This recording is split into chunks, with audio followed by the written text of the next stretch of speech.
Yo les troupes, c'est Ndoril et aujourd'hui on se retrouve pour la suite de ma découverte d'Age of Sigmar avec ma première partie Age of Sigmar. Sans attendre, on se lance tout de suite. C'est parti.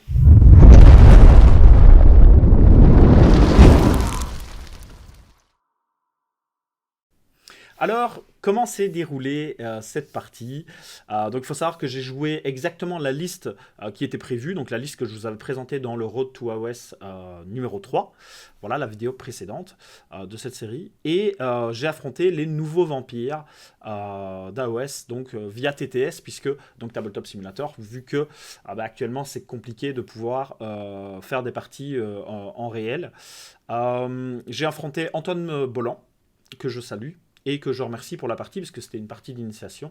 Je lui avais bien dit de jouer normalement, donc il a pris une liste normale. Je veux dire, il n'a pas facilité sa liste. Moi, de mon côté, j'avais fait une liste, voilà, qui me semblait relativement correcte. Je vais essayer de vous faire un petit récapitulatif de la partie, voir un petit peu comment tout ça s'est passé. Allez. On se retrouve donc avec un print screen, voilà, que j'ai fait. Donc ça c'est le déploiement. Alors je ne sais pas le nom du scénario qu'on a joué. Voilà, je peux simplement vous dire que on avait les trois objectifs centraux juste sur la ligne, que à chaque début de round on tirait au sort via un D3 quel objectif était l'objectif primaire et les deux autres étaient le secondaire. Sachant qu'on marquait à la fin de notre tour 2 points si on tenait le primaire et 1 point si on tenait le secondaire. Et en plus de cela, si on a bien compris le scénario, pour chaque unité battle line tenant un objectif, on a 1 point supplémentaire. Voilà, c'est comme ça qu'on l'a joué. Et donc, voilà comment je me suis déployé. Alors, je me suis déployé en premier, il a choisi sa zone. Alors, de ce point de vue-là, j'étais assez étonné en fait de la table. Donc, c'est une table qui est normalement une table correcte pour AOS. On n'a pas joué les bonus des différents décors, puisque c'était la première partie d'initiation. Donc on n'a pas voulu trop prendre ça en compte. Et j'ai été d'abord étonné parce que chaque fois que je voyais une table en fait AOS, j'ai toujours eu l'impression que en fait il y a rien sur la table. Mais en fait, c'est pas le cas. C'est pas le cas. Il y a quand même pas mal de choses. Donc, surtout de mon côté. Alors, je pense qu'il l'a fait exprès. Je pense que ça a été fait exprès. Donc, la barricade ici, ne sachant pas trop comment c'était joué, on a décidé en fait, fallait la passer au-dessus. Donc, on va dire 2 pouces pour pouvoir la passer entièrement avec une figurine. Et je pense qu'il a choisi ce côté-là justement pour réduire mon déplacement.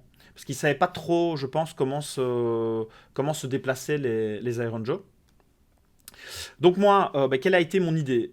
Il a placé juste ici, voilà, je montre avec la souris, juste ici des tombes. Alors il en a placé aussi une ici et une ici.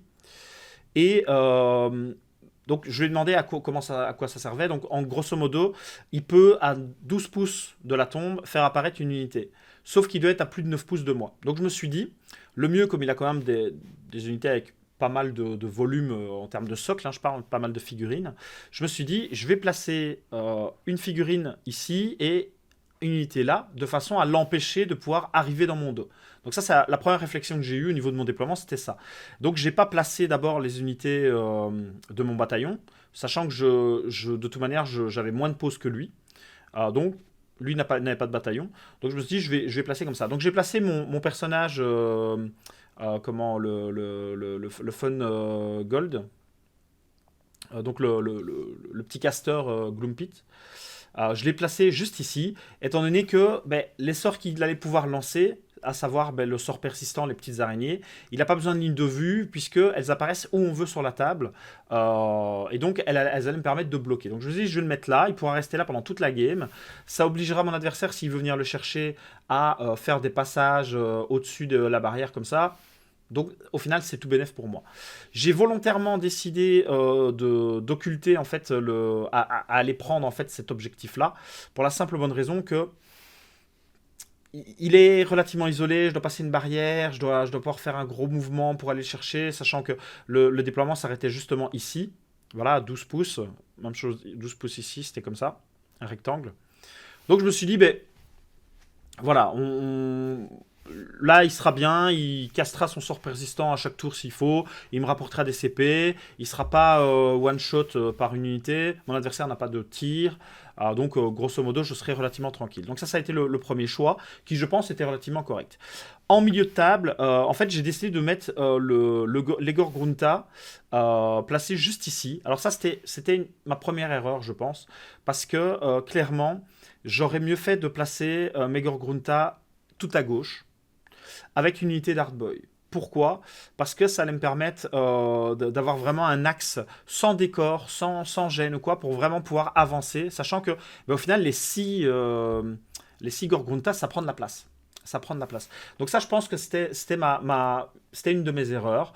Après, moi, j'avais dans l'idée de lui envoyer le plus vite possible dans ces lignes l'Egor Grunta et le Mokrusha, et vous allez voir qu'au final, j'ai pu le faire. Mais c'était pas vraiment le bon choix. Je m'expliquerai après. Donc j'ai placé mes Gorgunta. Ensuite, j'ai placé le War Chanter juste ici pour pouvoir buffer en fait des unités. Alors en le plaçant là, en fait, j'avais l'opportunité de pouvoir lancer le plus 1 au dégâts sur mon Mokrusha, chose que je voulais faire puisque je savais qu'avec les 24 pouces, voire plus de mouvement, j'allais pouvoir arriver dans ces lignes. Ça, il n'y avait pas de souci, j'avais qu'une charge à faire relativement facile puisqu'on a un plus 1 en plus en tant qu'Iron Joe. Donc ça, c'était vraiment l'idée. Le Weird Boy ici, en fait, j'ai voulu faire un peu le malin, entre guillemets. J'ai simplement lancé le vomi vert, en fait, vers le bas, histoire de ne toucher que le Mokrusha. J'ai pris 2 blessures mortelles, si je me rappelle bien, et le fixe m'a permis de reprendre 3 blessures mortelles, enfin 3 soins, 3 points de vie.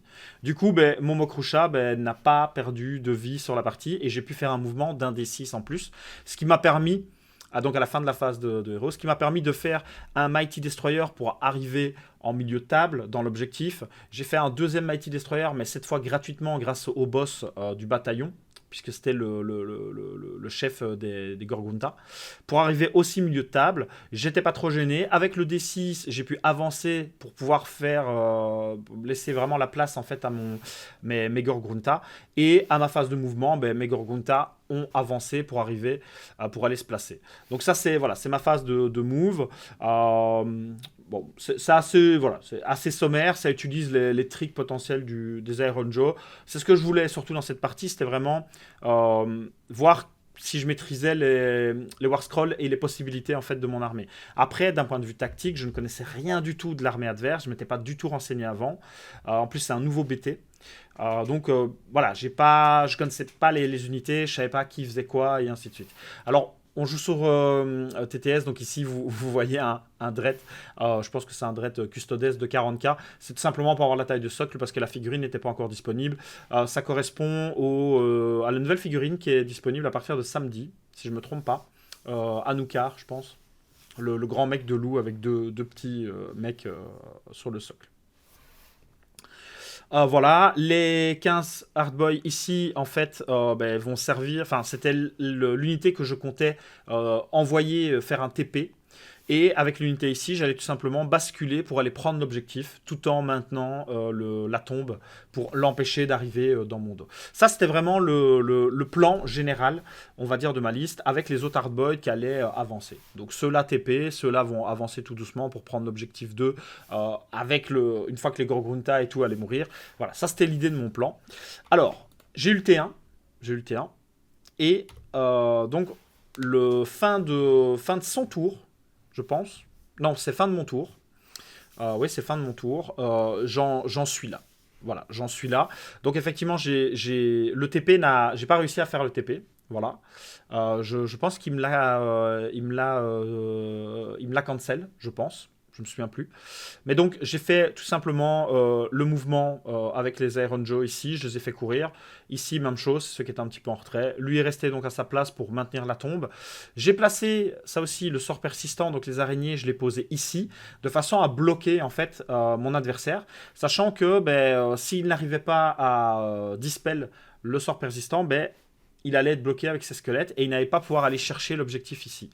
Donc ça, c'était le but de départ. Je pense que ça reste une bonne idée.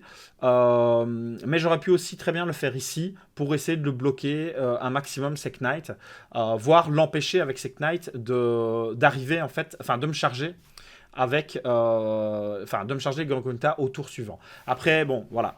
À 101, j'ai arrêté de prendre les photos parce que vous allez voir que ça a été très très vite. J'ai pris une branlée. À 101, en fait, il me dispelle les araignées. Donc il peut faire son mouvement normal avec ses squelettes. Les 40, il y avait 40 zombies ici que j'ai rasés grâce au Gorgrunta et au Mokrusha et la phase de morale. Après, derrière ça, en fait, ben, là, ça va être la kata. En fait, il va tout simplement buffer ici ses gardiens des cryptes, je pense. Il va les buffer, ce qui vont lui permettre de faire 30 attaques avec des blessures mortelles. Ouais, des blessures mortelles sur du 6 pour toucher, voire du 5, je sais plus. Et il va pouvoir faire 2 phases de combat. Et en fait, ben, ces squelettes ici, plus les Knights qui vont rentrer ici pour me charger, plus Anukar, je pense que c'est ça le nom, j'espère que je n'écorche pas. Ben, grosso modo, en fait, il me rase, il me tue mon Mokrusha et il me tue les 5 Gorgrunta. Les 6 Gorgrunta. Donc à partir de là, ça devient assez compliqué. Mon Gorgrunta était à 1 PV. Il y a un de mes Gorgrunta qui était à 1 PV suite aux dégâts des zombies. Et j'avais perdu 2 PV, je pense, avec mon Mokrusha. Et en fait, il m'a fait hyper mal avec ses gardes des cryptes. C'était vraiment, vraiment violent. Les 30 attaques. Je pense qu'il n'a même pas dû taper 2 fois avec, tellement c'était violent. Et il a pu, en fait, me sécher sans problème. Alors, à partir de là, la partie ben, était très compliquée pour moi parce que ben, j'avais les Hardboy qui pouvaient tenir ici. Donc j'ai marqué 5 points de victoire puisque je tenais ici celui-là qui était le primaire. Donc 2, 3. Et puis comme ce sont des battle lines, les deux, ben, j'ai marqué 2 points en plus. Donc ça fait les 5. Lui va commencer à scorer. Il va scorer 6 points à chaque tour. En fait, tout simplement. Il va invoquer des loups sur l'objectif ici. L'objectif qui va devenir l'objectif primaire au tour 2, ça sera celui-ci ici. Et en fait, il va avancer avec ses squelettes et je ne vais plus vraiment savoir faire quelque chose. Sachant que je vais rater le pop du sort persistant au tour 2. Donc je ne vais même pas pouvoir essayer de le bloquer ou de lui mettre quelques blessures mortelles. Des zombies vont revenir en plus. Voilà.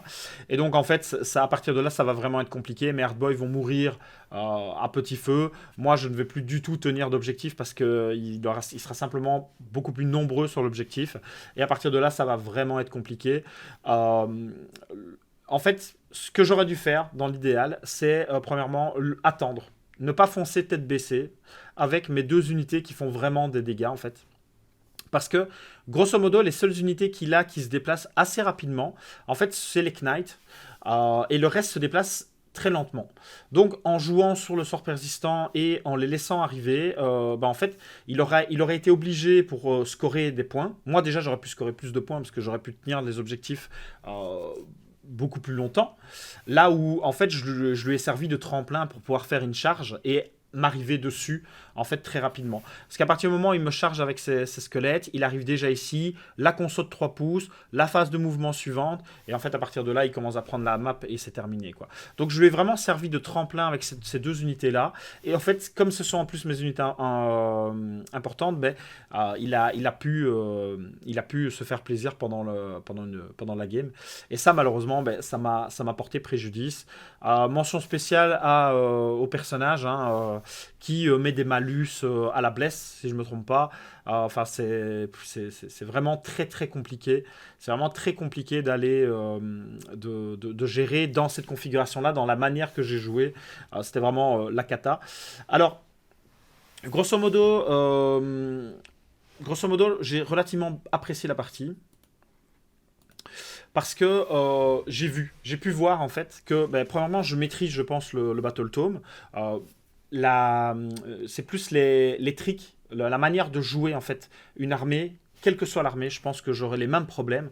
Le placement, voilà, par rapport à 40K, ben, j'ai l'impression que les placements des socles pour des figurines, pour arriver au corps à corps, c'est beaucoup plus important en fait que sur 40K.